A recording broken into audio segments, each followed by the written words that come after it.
The Empire was right. Here's a question. Have you ever been lied to? Maybe by a friend, family member, or even a total stranger? Here's a second question. Do you like Star Wars? It's only one of the most popular and generally recognizable IPs out there. Well, if your answer to either of these questions is yes, then let me tell you that you have been lied to again. Welcome to Geek Out, and today I'll be exposing perhaps the greatest lie ever told.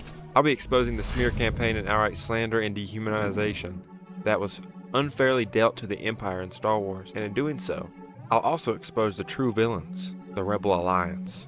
Now let's get started. Firstly, let's state the obvious. Order 66. Now on the surface, this seems like a totally unjustified massacre committed by the Sith. But here's a question. Did you see any Sith there? No. The man responsible for killing all of these men, women, and children was none other than a Jedi named Anakin Skywalker. He led the attack with the help of the 501st Legion. Now this wasn't just an isolated thing. This was happening all over the galaxy with different clone legions. But now, you may be thinking, that sounds like genocide. But you're wrong. You're wrong. The Jedi were not only pushing themselves into the Republic government, but were also influencing important decisions. They were a violent religious cult who believed in mystical abilities they got from something in their blood and spirit. Sounds like nonsense. I mean, look at Mace Windu, for example, one of the most respected Jedi out there, and observe how he charges at the no doubt terrified Jango Fett, who is actively backing away for his life. The Jedi claim to be peacekeepers, but rather than using his powers to safely disarm Jango Fett, Mace brutally hacks him apart and kills him in front of his own son. Look at him, he looks terrified. And how many parents have lost their sons and daughters to the Jedi Order anyway? How many times have the Jedi came to take kids away because they show potential in the Force? Taking them away to some shadowy temple to train in the arts of brutally killing people with laser swords? Does this seem like the sort of order we should be defending? In any other story, we would plainly see that these Jedi and their order are the bad guys, that they need to be stopped by any means necessary. As if none of that was bad enough, Mace Windu's actions carried on to him trying to kill the Chancellor, Palpatine. And if it wasn't for the brave actions of the only good Jedi, Anakin Skywalker, stepping in to save that poor old man's life, who knows what disarray the galaxy would have been in. Of course, Anakin is a Jedi at heart, so we must hold him accountable for the murders and atrocities he's caused within the Clone Wars. But in this one instance, we can clearly see that the Jedi's manipulation wasn't enough to completely corrupt him. He came back. On to the next issue faced, Obi-Wan Kenobi. Everyone loves him, but he's still a Jedi. And what does he do? He shows up to Mustafar to stop the noble operations of Anakin Skywalker, who is in the process of dealing with both separatist terrorist and Jedi sympathizer. On top of that, Obi-Wan shows up with a Jedi sympathizer, Padme. Now Obi-Wan, blinded by his dark faith, fights Anakin Skywalker, but what does he do? Like Mace Windu before him, he savagely cuts all of Anakin's limbs off and leaves him to burn to death in agony. It was only due to the heroic and even self-sacrificing of Darth Sidious that Anakin would survive at all. Now what does that tell you? The Jedi who exploited clone troopers, who ruthlessly cut their enemies into pieces and left them for dead, compared to the Sith, who rushes onto the scene to save the life of a man he barely knows. A man, for all he knows, could try to kill him. Anyways, after Order 66, the Empire would then go to rebrand everything the Republic used and stood for. Out with the exploitation of clones and onto real human troops. Human. Who had to be hired the old-fashioned way.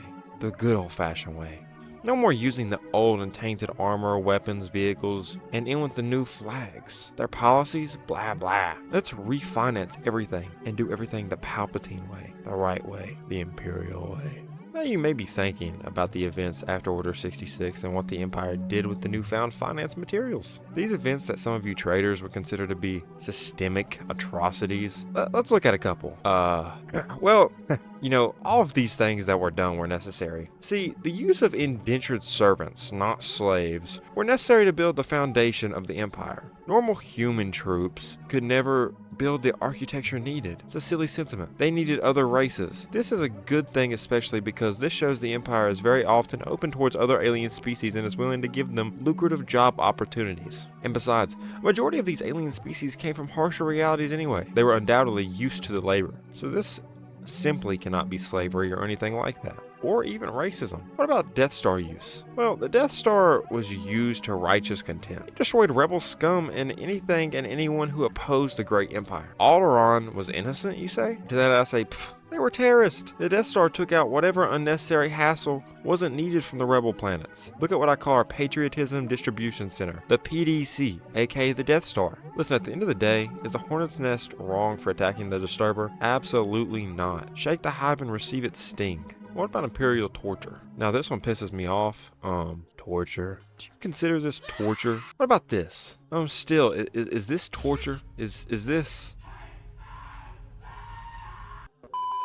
You know what I think? I think the point's proven. This is so-called torture. This is justice distributed. This is what Vader and the Empire does to the unrighteous to the cause. Would you want your children going against your words, hurting your image? Absolutely, positively not. Look at these scum. They deserve this distributed justice that they got. You're not Shakespeare. You can't decide the definition of torture. Not one bit. Mass executions are fake news. These were not executions. They were absolutely justified. These people were terrorists. Listen, these things were necessary to do to prevent things from getting out of hand. Do you think Vader wanted to glass a planet? No. He'd rather kill them himself. Do you think Palpatine wanted to ice out every Jedi in the galaxy? No.